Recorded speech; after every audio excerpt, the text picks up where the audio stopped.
Okay, so I'm going to show you how to do a screencast. And well, first of all, this is a little weird because I'm just filming my laptop, you see, which is why it's kind of flickering in that weird way.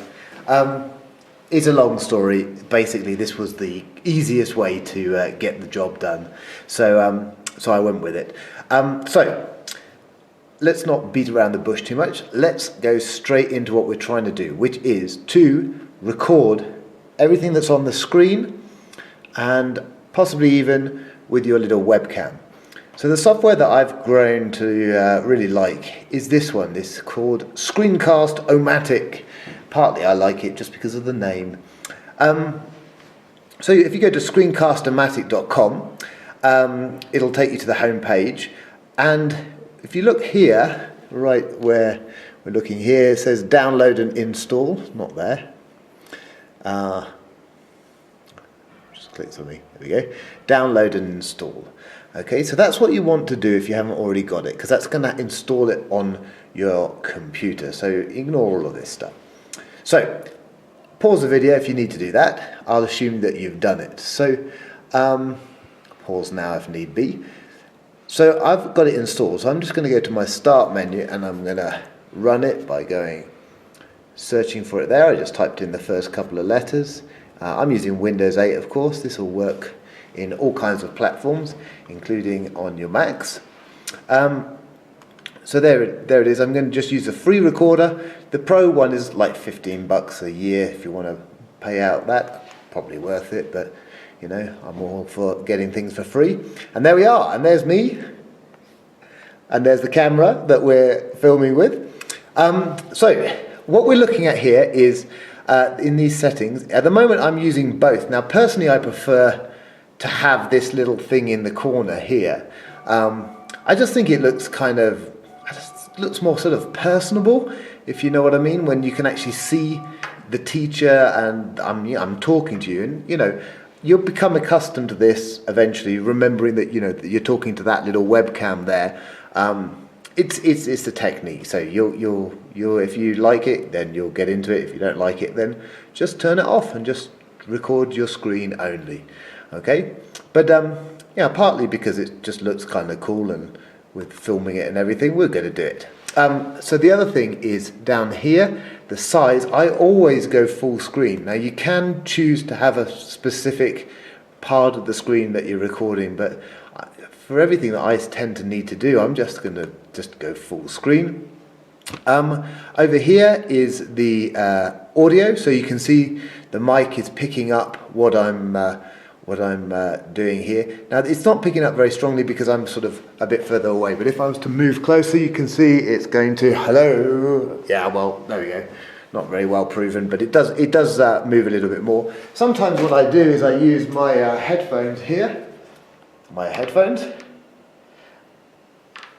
and they've got the little mic obviously on there, so I can just plug those in and the reception's a lot better with them. So we're ready to record, so you should have a bit of an idea in your head about what you're going to do, but to be honest, again, I don't really sweat this too much. If I'm trying to explain, I often do these to explain, to do sort of tutorial videos in tools.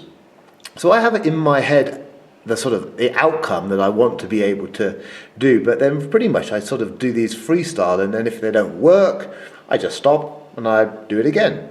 So my advice to you is just don't really sweat it too much. Have a bit of a game plan, but then just record it, and if you need to redo it, then redo it. If you're a bit of a perfectionist, you might want to write down a sort of bullet point list of the things that you want to cover, but honestly I'd say just jump in and give it a crack. So when you're ready to start recording, you just hit record. It gives you an exciting looking countdown, and the nerves kick in, and suddenly you're live. And then you start doing whatever it was that you were needing to do. So maybe I'm talking about logistics of this, and maybe I'm demonstrating something on OneNote. I'm going to click around. You talk about what it is that you're trying to do. There you go. You've learned all about my geography field trip that I'm working on planning. And then obviously I'm moving my mouse around now to show you kind of the effect of it, but you'll see why in a second. Okay, so when I've finished, I'm just going to go Alt and P. Okay, Alt and P together. That is going to pause the recording, and then I can, if I want to, I can record more. So I could use that Alt P. Say, for example, if I had a sort of, change of idea and was thinking maybe I'm going to do something that's a bit time consuming, like open up another program or download a file. I can just Alt P, pause the recording, and then when I'm ready to start recording again, I just hit record again. Okay, so that's Alt and P together. Let's assume that I'm done with this recording. I can see here the time, it's 37.5 seconds long, and I'm going to hit done. Okay, so I then want to save it as a video file, because then I can do whatever I want with it really. So save as a video file, and then it's going to give me an option of a file name, where I want it saved, so I set those how I want it, and I hit publish. So this blue bar churns along, and eventually I'm going to have this published. It's going to be saved on my desktop. Okay, now I've switched on to actually using Screencast-O-Matic instead of this handy little camera. And as you can see on my desktop here, that's the recording that you just saw me make. You can open it up, it'll open up in blah blah, and there it is. I'm just turning the volume down. So this is the video. Now it's a question of getting this to your students now. But just before we do, just have a look at some of the cool things. Like you see around this mouse, that was why I was wiggling it around the whole time while I was recording it, so that you could see, how effective it is. I mean, I can't keep my eyes off it.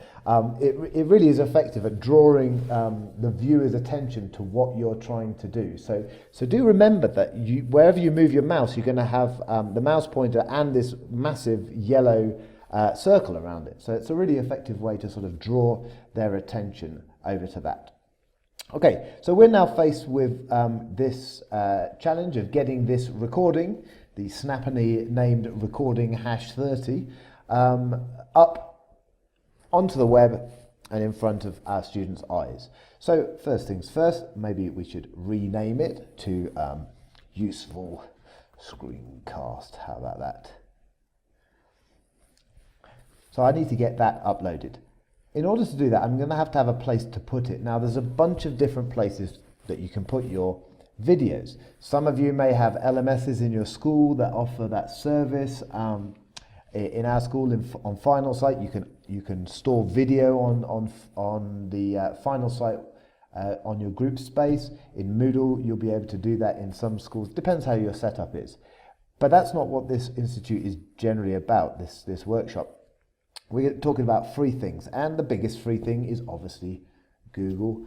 Google and YouTube are the same nowadays. So what I've done is I've made myself an account. So this account here, if you go and have a look at this channel, by the way, there's a bunch of videos that I've done over the years that I've been at AISJ. You can see that some of the things that I've been doing in terms of this kind of flipped classroom stuff. You just search for the AISJ Tech channel and you'll see a bunch of videos. So once you've created your account, I obviously have a personal Google account as well. So this AISJ Tech is my sort of professional face on YouTube and Google. So you have to create the whole suite: the Google account, the face, and then it creates the Google Plus, and it will create your YouTube stuff as well. So just dive in and create a professional account if you haven't done already. But then to upload a video, it's really very easy. All you do is you click upload. Okay. Then you're going to drag that over. So there's my useful screencast. I drag that over, chuck it up there, and it goes through the process. Useful thing to do, make sure you have a decent description, make sure you get the tags done as well. I make most of mine just completely public. If you do have something that you want to be so that people can't search it, you want to check it to unlisted. And if you want it private so that only people that you invite can see it, then you want to click it to private. Anyway, that takes a little while to do. Once you have it clicked, you hit publish, you get a link for it, and that link is going to be, if I just paste that into my browser just to prove that it does exist, that link, there we go. So that is how to create a screencast by using Screencast-O-Matic, a free download, and then do something useful and educational with it, aimed at your students, so that they get that experience of that one-on-one thing. That's the real skill, creating the Google accounts and uploading it to YouTube. Well, that's just following a bunch of steps. Okay, so go practice these steps, practice creating screencasts, get them up onto some kind of professional YouTube channel. Once you know you can go through the steps, then we can start thinking about really like what do we want to have in these videos that are going to make them really useful as a strategy in our blended classroom. Okay, give it a crack.